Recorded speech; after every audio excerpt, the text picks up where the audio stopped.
The prayer of Jesus in the Garden of Gethsemane is, in my opinion, one of the most profound moments in Christian scripture, possibly behind a quote from the man himself, "Father, forgive them, for they know not what they do." The prayer in Gethsemane appears in 3 of the 4 canonical Gospels: Matthew 26, verses 36 to 46, Mark 14, verses 32 to 42, and Luke 22, verses 39 to 49. John's Gospel doesn't directly say anything about the prayer in Gethsemane, but it does mention a high priestly prayer in chapter 17. Matthew depicts Jesus talking to Peter, James, and John deeper into the garden, telling them, "My soul is overwhelmed with sorrow to the point of death. Stay here and keep watch with me." Jesus then goes a little farther and falls face down in prayer. "My Father, if it is possible, may this cup be taken from me. Yet not as I will, but as you will." He returns to find the disciples sleeping, rebukes them, and repeats this cycle 3 times, ultimately accepting his fate. Mark's version has a few differences in wording, but the substance remains the same. Luke's account contains some unique elements. He mentions that Jesus went about a stone's throw from the disciples, knelt down rather than falling face down, and adds the detail that an angel from heaven appeared to him and strengthened him. Luke also describes Jesus being in anguish, and that his sweat was like drops of blood falling to the ground, a detail not found in the other Gospels. The Gethsemane prayer powerfully illustrates Jesus' human nature alongside his divine nature, his expression of sorrow, his desire to avoid suffering if possible, and his physical distress, especially in Luke's account, highlight his complete humanity, which is unlike his regular self.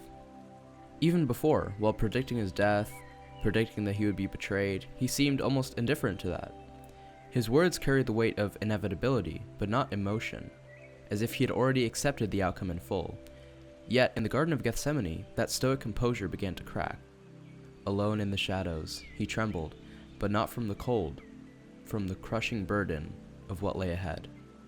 The calm teacher became the anguished man, praying with such intensity that his sweat fell like drops of blood.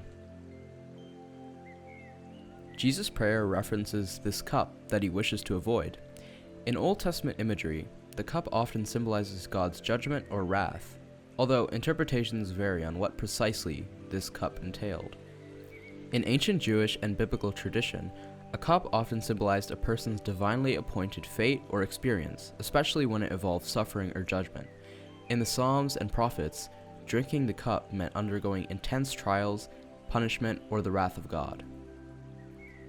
Isaiah 51 verse 17 says, "You have drunk from the hand of the Lord this cup of his wrath." And in Jeremiah 25 verse 15 it says, "Take from my hand this cup of the wine of wrath, and make all the nations to whom I send you drink it." So when Jesus speaks of the cup, he's probably referring to the full experience of what he's about to endure. Also, for Jesus, the cup doesn't just represent physical suffering. There's also an aspect of spiritual horror of taking on the sins of the world and becoming sin for us, as Paul says in 2 Corinthians 5, verse 21. This would involve enduring the divine justice meant for others, an overwhelming experience that even he, in his humanity, prays to avoid if possible. I would say the most powerful part of Jesus' prayer is not just that he asks the cup to pass, it's that he still drinks it in the end. He ends it with, "Yet not my will, but yours be done." This moment both shows his deep dread of what's to come and his radical obedience.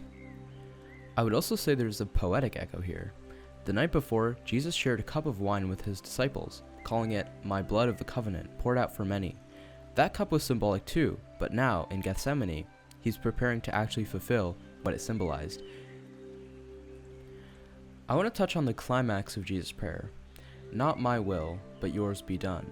As I've already mentioned, it represents such discipline and obedience to know that it is going to be painful, you are going to die, but nevertheless realizing your mission on the earth, and perhaps not overcoming the fear at all, but putting it aside for the greater good. In this moment, Jesus isn't the stoic, untouchable figure we've come to know him as. He's human, wrestling with fear, dread, and the natural instinct for survival. His request, "Let this cup pass from me," right before, shows he truly doesn't want to suffer, and yet immediately after that, he relinquishes that desire. We will truly never know what was going through his mind at that moment, but I believe you could interpret it as both the final surrender or the true overcoming of his fear. I think both are equally important to consider. This phrase is also a model for how unconditional your faith should really be as a Christian.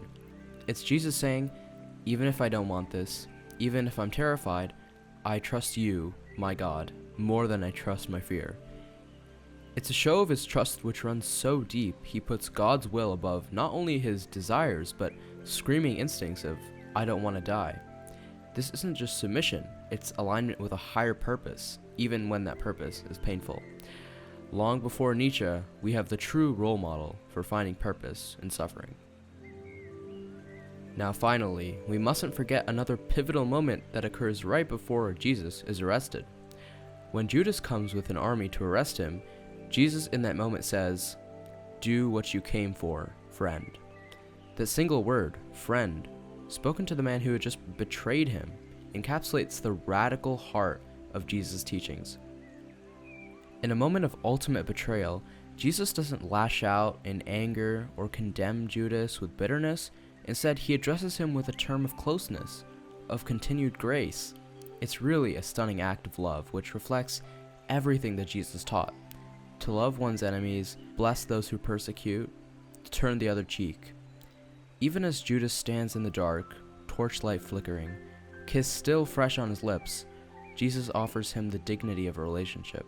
That word isn't just politeness, it's the final echo of everything Jesus ever preached about: forgiveness, mercy, and the boundless reach of love. Gethsemane in Hebrew is Gethshemanin. Geth means winepress, and shemanin literally means fats, but we can interpret it as meaning oil. So Gethsemane means oil press. The garden was an olive grove where olives were crushed to extract oil. Just as they did with the olives for oil, we may try to extract a few drops of symbolism from the setting itself. As olives are pressed under immense weight, Jesus was being spiritually and emotionally pressed under the weight of humanity's sin, betrayal, and his impending suffering. Unlike the crowds or the upper room where he shared the Last Supper, the garden was secluded. The sudden contrast of environments, along with the disciples' inability to stay awake, Jesus faced this hour of darkness essentially alone. The silence and isolation may have intensified the emotional pressure. He was no longer, quote-unquote, on stage, performing miracles or teaching. He was all alone in his thoughts. And you know what they say, man in his own mind can think the unthinkable. Gethsemane's proximity to the Kidron Valley from Jerusalem must have played a role in his dismay. Jesus may have been able to see the torches of Judas and the soldiers as they approached. That moment between anticipation and confrontation could have been enough to break anyone. Some speculate, as do I, that the garden's environment, quiet, dark, perhaps cold at night, might have induced a psychological tipping point. After all, this is the only time in the Gospels we really see Jesus deeply distressed.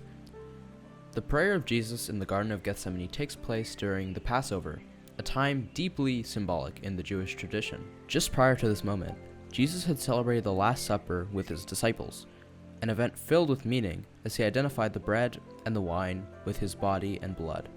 The timing is critical. Passover commemorates Israel's liberation from Egypt and the protection afforded by the blood of the Lamb.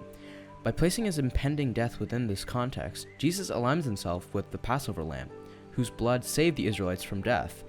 This theological link foreshadows that his own sacrifice will bring about a new kind of liberation, but not from physical slavery, from sin and death. Emotionally and psychologically, Jesus' anguish in Gethsemane is staggering. The Gospel writers describe him with terms like troubled, sorrowful, and deeply distressed, language that conveys much more than fear. It expresses spiritual agony. Luke's account includes the striking image of Jesus sweating drops of blood, a phenomenon known as hematidrosis. While this moment was probably symbolic, there is some weight now that we know that it is actually a physical, medical thing, and Luke was a doctor, so who knows. The pain of abandonment runs parallel to his internal agony. As he prays, Jesus asks his closest friends to stay awake with him and pray with him, but they can't because they're tired, And not even once, they fall asleep 3 times. Their failure to be present adds emotional weight to the moment and foreshadows the greater abandonment to come. When the disciples flee after his arrest, on the cross, Jesus cries out, my God, why have you forsaken me?" The loneliness in Gethsemane becomes just a preview of the complete isolation he will soon endure, highlighting the cost of obedience. The Gethsemane scene also represents Jesus' final and perhaps most intense temptation. Here he contemplates turning away from the cross. Hebrews 4, verse 15 reminds the readers that Jesus was tempted in every way, just as we are, yet without sin.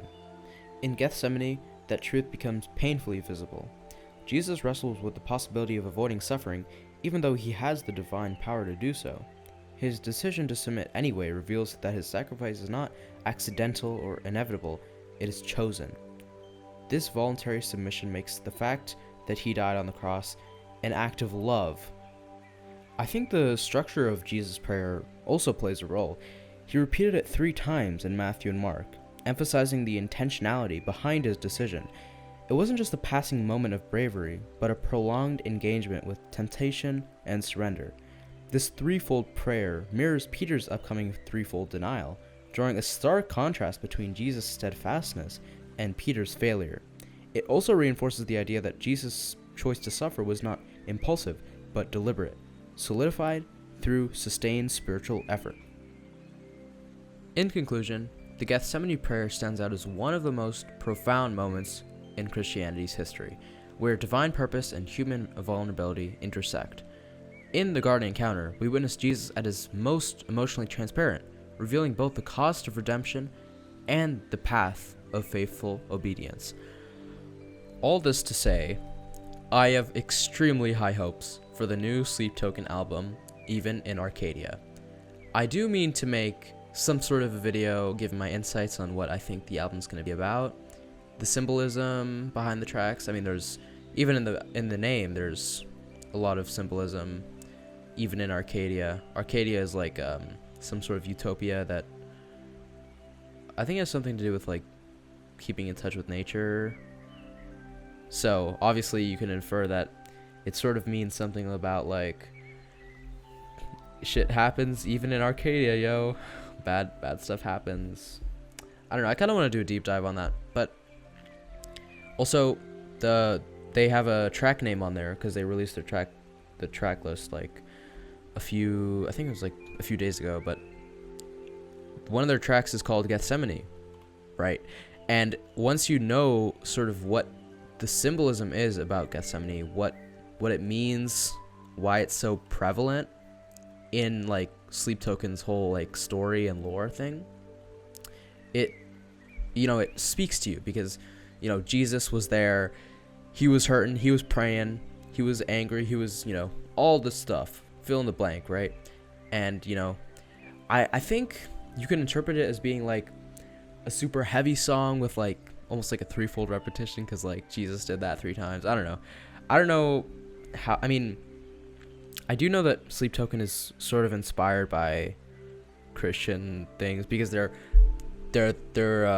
latest album, Take Me Back to Eden, it's literally called Take Me Back to Eden, the Garden of Eden, So I think they're heavily inspired by Christian theology, and I think that's a good thing because Christianity is one of those things that like even if you don't believe it, and even if you don't have anything to do with it, like you've got to appreciate the theological storytelling it's able to do, and how influential Christianity has been in terms of its story. I mean, just as even a historical, like if you read the Old Testament, it's like purely historical, except when it's not, but like it's like historical with like divinely with like mythological undertones, if you know what I mean. So